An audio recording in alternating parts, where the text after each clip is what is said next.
কালবেলা ঘুমিরে তুই ফকির সন্ধ্যাবেলা। আল হামিদ ইন্টারন্যাশনাল হেফজুল কোরআন মাদ্রাসা ঢাকা ও এলাকাবাসীর উদ্যোগে 14তম বার্ষিক ওয়াজ ও দোয়ার মাহফিলের সম্মানিত সভাপতি, প্রধান অতিথি, বিশেষ অতিথি মুআজ্জাজ উলামায়ে কেরাম, আল্লাহ পাকের দরবারে অসংখ্য অগণিত শুকর ও সুজুদ।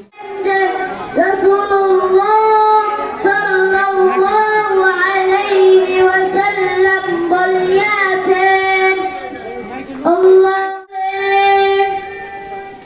তোমরা আমাকে ডাকো,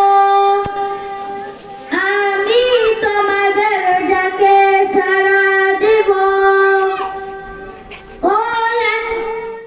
99টি নাম বলে শোনাবেন অর্থ মাদ্রাসার হেফজ বিভাগের ছাত্র মোহাম্মদ শাহাদাত।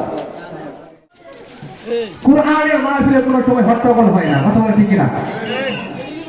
যত হট্টগোল, যত ঝামেলা, ওই সমস্ত যাত্রাপালা, নাট্য এগুলোতে হয়। কুরআনের মাহফিলে কোনো সময় হট্টগোল হয় না। এটা আল্লাহ তাআলার মজলিস। এই মজলিসের মধ্যে প্রত্যেকটা হয়ে যায়, এমন মজলিসে আসার আমার আপনার প্রয়োজন কিনা বলেন?